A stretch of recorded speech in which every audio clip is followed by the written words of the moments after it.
Very good morning. आज विचारधनमध्ये भाषा या विषयावर या विषयाला स्पर्श करावा असा माझा विचार झाला काही मिनिटांपूर्वी, आणि मग यापूर्वी झालेलं चिंतन, त्याचं प्रकटीकरण. भाषा म्हटल्यानंतर एक माध्यम, इंग्लिशमध्ये ज्याला आपण लँग्वेज म्हणतो, हे आपलं विचार प्रकटीकरण, संवाद, कम्युनिकेशनचं माध्यम म्हणजे भाषा. जगामध्ये साधारण 1500पेक्षा जास्त भाषा सध्या प्रचलित आहेत, आणि संस्कृत भाषेला आपण साधारणपणे सर्व भाषांची जननी, मातृभाषा, जगाची पूर्वीची सर्वात जुनी असलेली भाषा, ज्यामधून सर्व भाषांची उत्पत्ती झाली असं मानलं जातं, ती संस्कृत भाषा ही आमच्या भारतीय संस्कृतीमध्ये, हिंदुस्थानी संस्कृतीमध्ये पूज्य मानली जाते. परंतु वास्तवतेकडे आपण जर आलो तर लक्षात येतं की काळाच्या ओघामध्ये जर संस्कृत भाषा ही जननी आहे आणि ती सध्याच्या अवस्थेमध्ये काही बातम्यांच्या स्वरूपात आणि काही म्हणजे केवळ शिकण्याचा विषय, आणि काही ठिकाणी आमची संस्कृती जपण्यासाठी असलेली जी स्थानं आहेत त्या ठिकाणी जास्त बोलली जाते.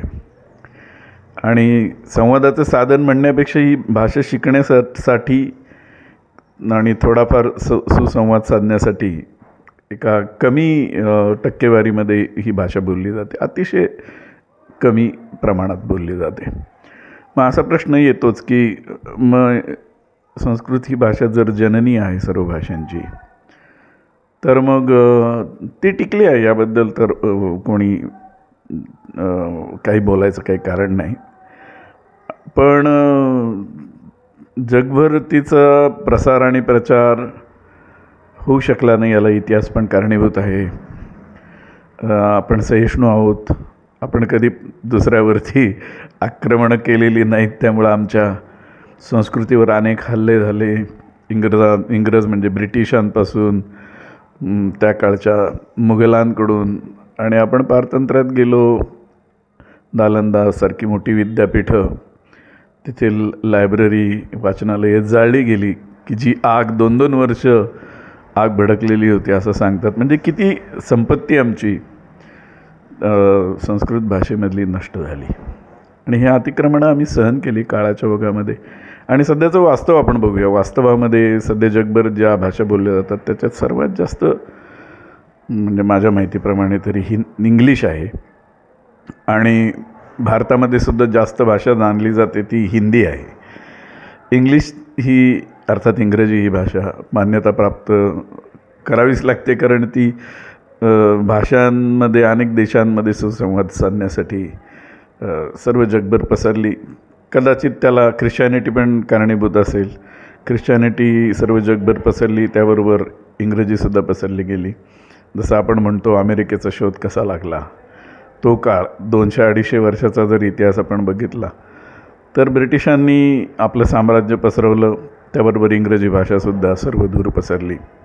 अमेरिकेचा शोध लागला, त्या ठिकाणी इंग्रजी भाषाच रुजली.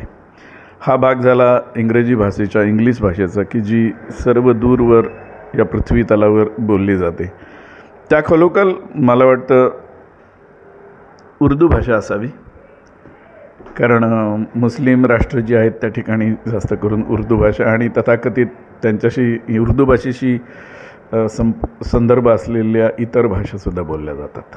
आता आपल्या देशाबद्दल जर आपण बोललो, भारत देश, इंडिया, तर हिंदी भाषा खरं पाहिलं तर वास्तवतः सध्याच्या परिस्थितीत जास्त बोलली जाते. पण मग त्याला एक पार्श्वभूमी अशी पण असते की मग हिंदी भाषा आणि देवनागरी लिपी, आपली मराठी भाषासुद्धा देवनागरी लिपीवरच आधारित आहे. हिंदी भाषा, संस्कृत भाषा ही देवनागरी लिपी. पण भाषेचं जे मूळ व्याकरण आहे त्यावर जर अत्याचार झाला तर भाषांना नक्कीच थोडासा ठेच म्हणतो ना आपण, भाषांवरती अन्याय होतो. आपण आपली देवनागरी लिपीचा जो विचार केला, जी मुळात संस्कृत भाषेच्या व्याकरणातली आहे, हिंदीमध्ये आहे आणि संलग्न असलेल्या मराठीसारख्या भाषा आणि इतर काही भाषांमध्ये सुद्धा ती वर्णव्यवस्था आपण ज्याला अल्फाबेट्स आपण म्हणतो ती वापरली जाते. त्याच्यावर जास्त बोलावं असं वाटतं आहे मला, की आपण म्हणतो की आमच्या मराठी भाषेमध्ये इंग्रजीमध्ये जसे वॉवेल्स आहेत AEIOU, त्याचप्रमाणे मराठीमध्ये जे स्वर आहेत अ आ इ ई उ ऊ ए ऐ ओ औ अम आहा रू रू रू रू.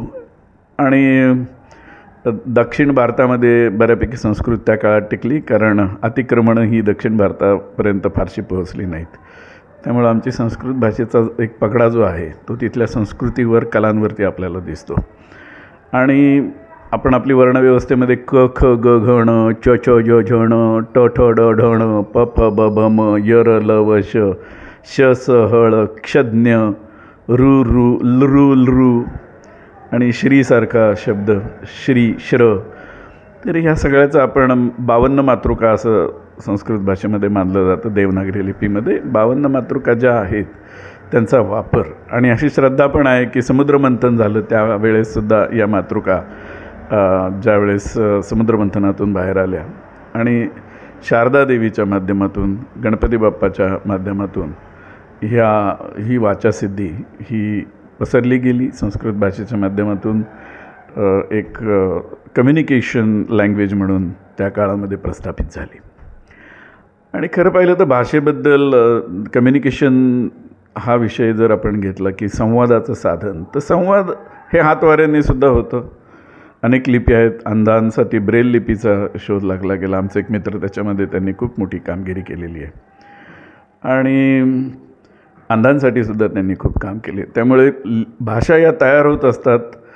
आणि आजकाल आपण म्हणतो की कॉम्प्युटरनी जसं AIची निर्मिती केली, आर्टिफिशियल इंटेलिजन्स, तर कॉम्प्युटर रिलेटेडसुद्धा अनेक भाषांची निर्मिती होत असते.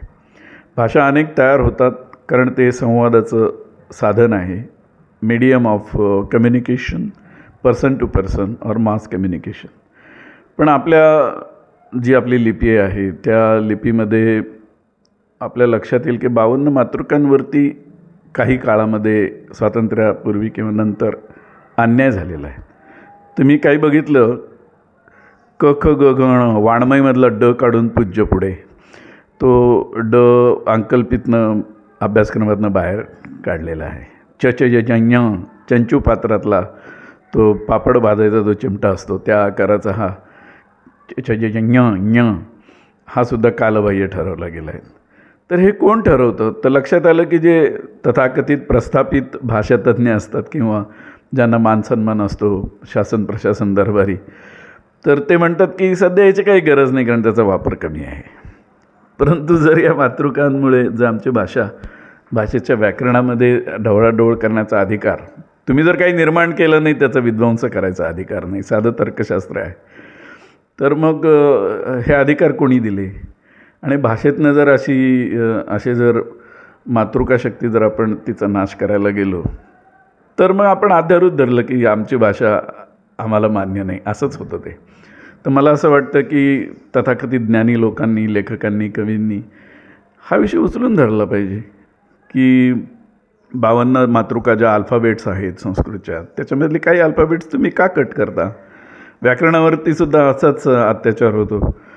काही लोक मग स्वतःचं म्हणतात ना, तत्कालीन जे विचार असतात, मग विद्रोही साहित्य संमेलन, तर साहित्य संमेलनामध्ये सुद्धा जातपात डोकावते, मग ही भाषा या जातीची आहे, त्या जातीची आहे. म्हणजे आपण काय करतो, माध्यम हे संवादाचं आहे हे विसरून मग भाषांवरनं आमची राज्य तयार झाली, सो कॉल्ड. सध्या तो जोरदार प्रचार असतो. मग आमच्या राज्यांची स्थापना कशी झाली? तर भाषेंच्या माध्यमातून. मराठी बोलणारा महाराष्ट्रीयन, गुजरातीमध्ये बोलणारा गुजरात राज्य झालं, पंजाबीचं पंजाब राज्य झालं, असं एक जोडलं जातं भाषेला राज्याशी.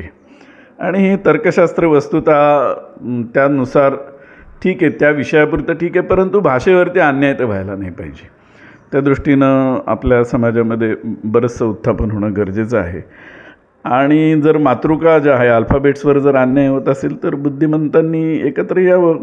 तथाकथित तात्पुरतं जे राजकारण चालतं त्या क्षेत्रामध्ये, लेखन क्षेत्र असेल, साहित्य संमेलनं असतील, त्याच्यामध्ये राजकीयसुद्धा हस्तक्षेप असतो. तर या लोकांनी भाषा समृद्ध होण्यासाठी काय करता येईल हे बघायला पाहिजे. तुम्ही लेखक आहात, कवी आहात, मग आमच्या परंपरा ज्याच्यामुळे आपण आत्तापर्यंत इथपर्यंत पोचलो आपल्या इव्होल्युशनच्या माध्यमातून, उत्क्रांतीच्या माध्यमातून, तर मग आपण आमची भाषा सांभाळत नाही आहे का? तर मी अनेक तज्ज्ञांची सुद्धा या विषयावर चर्चा केली, पण त्यांची उदासीनता ही कुठेतरी डोकावते. शिक्षण व्यवस्थेमधल्या सुद्धा तज्ज्ञांशी बोलल्यानंतरसुद्धा आमच्याच्यानं काय होणार, म्हणजे गिवअप करणं, सोडून देणं विषय, अशी वृत्ती जास्त दिसते. तर मला असं वाटतं भाषांच्या बाबतीत ज्यावेळेस आपण आर्टिफिशियल इंटेलिजन्सचा विचार करतो आणि पृथ्वीतलावरनं, आता संगीत ही एक भाषा आहे. संगीत हा तर मूलभूत, आणि बिग बँग थिअरी जी सांगते ती विश्वाची निर्मितीसुद्धा एका मोठ्या बिग बँगनी, म्हणजे मोठा एक्सपोर्ट झाला, त्यातला जो ध्वनी आला त्या ध्वनीमधूनच विश्वाची निर्मिती झाली, असं एक ॲझम्पशन, असा एक सिद्धांत आहे. तर मला असं वाटतं आमच्या वास्तवतेमध्ये भाषांमध्ये राजकारण आणू नये, भाषांचे उत्थापन कसं होईल हे बघावं. आणि आजकाल एका भाषेतनं दुसऱ्या भाषेत ट्रान्सलेशन करण्याचं सुद्धा विज्ञानाने आम्हाला खूप दिलेलं आहे, पण वैज्ञानिक दृष्टी आमच्याकडं नाही आहे. आम्ही अंधभक्त होतो, अंधश्रद्ध होतो, केवळ विशिष्ट गोष्टींना चिटकतो, आणि मग विज्ञान बाजूला ठेवून, विज्ञानाधिष्ठित विचार बाजूला ठेवून आपण सध्याच्या समाजावर अन्याय करत असतो असं मला वाटतं. त्याबद्दल सर्वांनी विचार करावा. आज भाषा या विषयावर, कम्युनिकेशन मीडियम, लँग्वेजेस या विषयावर मला वाटतं एवढं पुरेसं आहे, बऱ्यापैकी झालेलं आहे. Good day to you. सर्वांना आजचा दिवस आनंदाचा जावो ही प्रार्थना. नमस्कार. बाय. थँक्यू.